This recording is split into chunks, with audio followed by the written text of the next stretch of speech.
अस्सलाम वालेकुम, कैसे हैं आप सब। उम्मीद है आप सब खैरियत से होंगे। आप सबका वेलकम है रूहानी बात पर।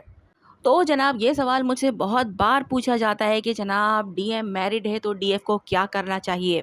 सिचुएशन उल्टी भी हो सकती है कि अगर डीएफ मैरिड है तो डीएफ को क्या करना चाहिए, यानी कि डीएम भी मैरिड है और डीएफ भी मैरिड है, तो इस सिचुएशन में भी डीएफ का यही सवाल बनता है कि यार क्या करना चाहिए।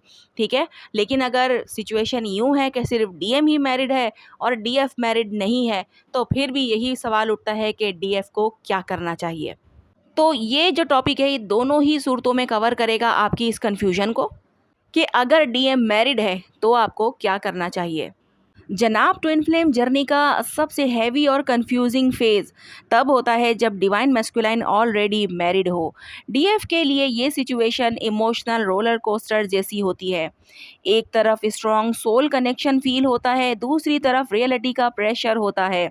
दिल कहता है कि ये मेरा है, लेकिन सिचुएशन कहती है कि ये अभी किसी और रिस्पॉन्सिबिलिटी में है, यानी कि ये किसी और का है।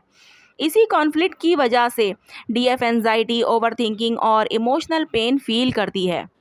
इस स्टेज पर सबसे ज़्यादा ज़रूरी चीज़ ये समझना है कि ट्विन फ्लेम जर्नी सिर्फ यूनियन का नाम नहीं, बल्कि सेल्फ ग्रोथ और इमोशनल मैच्योरिटी का प्रोसेस है। जब डीएम मैरिड होता है तो डीएफ के लिए ये टेस्ट होता है, क्या वो अपनी सेल्फ रिस्पेक्ट को प्रोटेक्ट कर पाती है, क्या वो अपनी लाइफ को होल्ड रख पाती है, या क्या वो अपनी एनर्जी को हील कर लेती है। यहाँ गलत डिसीजंस, इमोशनल डिपेंडेंसी या ऑब्सेशन डीएफ को अंदर से तोड़ सकते हैं, लेकिन सही अंडरस्टैंडिंग और बाउंड्रीज डीएफ को इमोशनली पावरफुल बना देती है। चलें, मैं आपको और भी ज़्यादा आसानी के साथ समझाती हूँ step by step. Number 1, reality को एक्सेप्ट करना ज़रूरी है। सबसे पहला स्टेप ये है कि सिचुएशन को डिनाई ना किया जाए। अगर डीएम मैरिड है तो ये एक फैक्ट है जिसे इग्नोर करना सिर्फ पेन को लंबा करता है।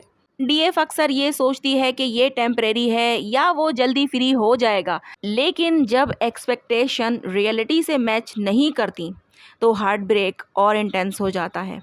एक्सेप्टेंस का मतलब गिव अप करना नहीं होता, इसका मतलब होता है कि अपनी इमोशनल स्टेबिलिटी को प्रोटेक्ट करना। जब डीएफ रियलिटी को एक्सेप्ट करती है तब वो इमोशनल इल्यूजन से बाहर आती है और क्लियर डिसीजंस लेना स्टार्ट करती है।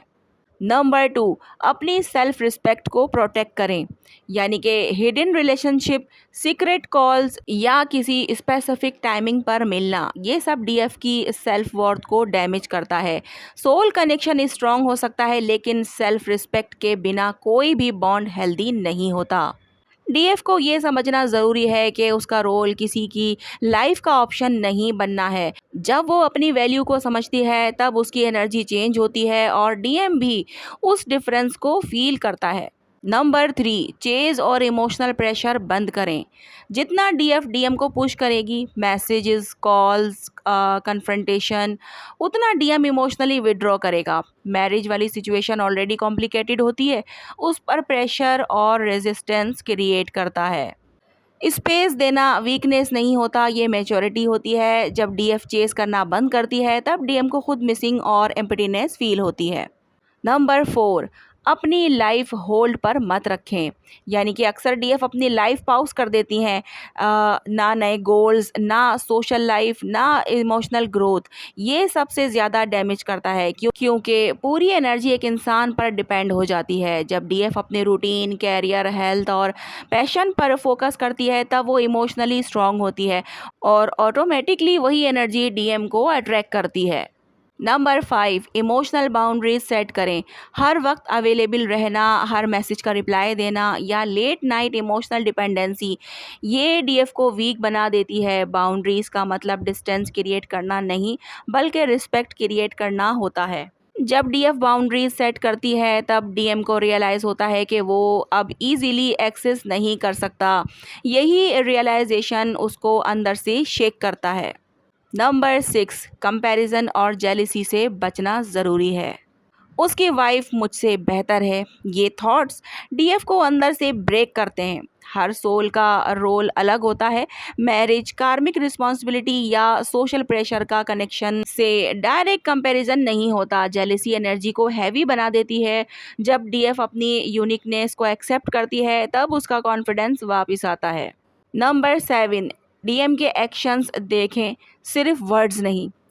कभी डीएम इमोशनल बातें करता है, फ्यूचर प्रॉमिसेस देता है, लेकिन प्रैक्टिकल स्टेप नहीं लेता। डीएफ को वर्ड से ज़्यादा एक्शन ऑब्जर्व करने चाहिए। अगर एफर्ट वन साइडेड हो तो डीएफ को अपनी एक्सपेक्टेशंस रियलिस्टिक रखनी चाहिए। ये क्लैरिटी इमोशनल पेन को कम करती है। नंबर 8, अपनी हीलिंग को प्रायोरिटी दें। इस स्टेज पर अबैंडनमेंट, वॉन्ड्स, इनसिक्योरिटी और अटैचमेंट ट्रिगर्स एक्टिवेट होते हैं। डीएफ को ये समझना ज़रूरी होता है कि हीलिंग बिना जर्नी के स्टेबल नहीं होती।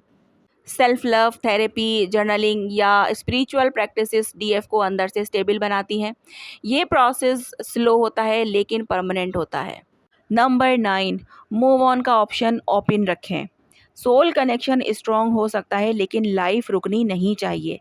डीएफ को अपने फ्यूचर को कम्प्लीटली एक इंसान से अटैच नहीं करना चाहिए। जब डीएफ इमोशनली इंडिपेंडेंट होती है ना, तब वो डेस्परेट नहीं रहती और ये एनर्जी शिफ्ट डीएम को स्ट्रांगली फील होता है। नंबर 10, डिवाइन टाइमिंग को फोर्स ना करें। फोर्स से ना मैरिज ब्रेक होती है, ना यूनियन स्टेबल होता है। जो चीज़ नेचुरली अनफोल्ड होती है वही लॉन्ग टर्म चलती है। ट्रस्ट का मतलब वेट करना नहीं, ट्रस्ट का मतलब अपनी लाइफ जीना और जो होना है उसे नेचुरली होने देना है। ठीक है जनाब, तो बात आई समझ में। डीएम मैरिड हो तो डीएफ के लिए सबसे ज़रूरी चीज़ पेशेंस नहीं, सेल्फ रिस्पेक्ट और इमोशनल बैलेंस है। ये फेज़ डीएफ को तोड़ने के लिए नहीं, स्ट्रॉन्ग बनाने के लिए आता है। जब डीएफ अपनी एनर्जी वापस लेती है, अपनी हीलिंग पर फोकस करती है और अपनी लाइफ को प्रायोरिटी देती है, तब सिचुएशन नेचुरली शिफ्ट होने लगती है। और अक्सर इसी स्टेज पर डीएम को रियलाइजेशन होता है कि डीएफ की वैल्यू क्या थी। वहीं से उसकी अवेकनिंग भी स्टार्ट होती है। अब थोड़ा-सा ये बता दूँ कि अगर जो डीएफ भी मैरिड हैं, तो वो ये सवाल करती हैं कि हम मतलब क्या करें, हमें किस तरीके से डील करना चाहिए। तो जो डीएफ मैरिड हैं, उनका ये काम है कि जो लाइफ़ उन्हें मिली है डिवाइन की तरफ से, उस लाइफ़ में कोई ना कोई ज़रूर चीज़ होगी ऐसी जो आपको सीखनी है, चाहे वो आपके पार्टनर के ज़रिए, चाहे वो उस सिचुएशन के ज़रिए, ठीक है? तो यहाँ पर कर्मा जो है वो क्रिएट नहीं करना होता है। जो भी आपका पार्टनर है, चाहे वो कार्मिक है, तो कार्मिक के साथ डील करने के भी तरीके होते हैं। वो भी मैंने आप लोगों को वीडियोज़ में बताए हुए हैं, चेक कर लिया करें प्लेलिस्ट, ठीक है? लेकिन अगर सोलमेट होता है तो ज़िंदगी आसान हो जाती है। वो आपको सपोर्ट करता है, आपको समझता है और आपकी चीज़ों को समझता भी है, ठीक है? तो आपने अपनी मैरिड लाइफ़ को भी जो है वो ख़राब नहीं करना होता, आपने जो है वो किसी इंसान का दिल नहीं दुखाना होता। आपको पता है कि आप मैरिड हैं, तो इसके पीछे जो है वो कोई रीज़न है और वो जो रीज़न है उसको आपने जो है ये नहीं करना कि उसको बीच में आपने अधूरा छोड़ देना है, ठीक है? तो यही चीज़ होती है कि जिस तरह मैरिड लाइफ़ में डीएम होता है तो वो अपनी रिस्पॉन्सिबिलिटीज़ निभाता है, इसी तरह आपने जो है वो अपनी रिस्पॉन्सिबिलिटीज़ निभानी है। आपका घर है, फैमिली है, हस्बैंड है, तो आपने उस पर ध्यान देना है, सिचुएशन को समझना है और उसके हिसाब से जो है वो आपने हैंडल करना है मामलात को। फिर कार्मिक है तो उसके साथ कैसे डील किया जाता है, ये एक अलग तरीका है। इस टॉपिक पर वैसे तो मैं वीडियोस बना चुकी हूँ, लेकिन अगर फिर भी आप ये जानना चाहते हैं कि अगर कार्मिक हस्बैंड है और उसके साथ कैसे डील किया जाए, तो मुझे आपने कमेंट में ज़रूर बताना है ताकि मैं इस टॉपिक पर अलग से एक वीडियो आपके लिए लेकर आऊँ। लेकिन अगर हस्बैंड सोलमेट है तो फिर उनके लिए कोई प्रॉब्लम इतनी ज़्यादा नहीं होती, क्योंकि सोलमेट जो होते हैं वो सपोर्टिव होते हैं, अंडरस्टैंड करते हैं मामलात को, ठीक है?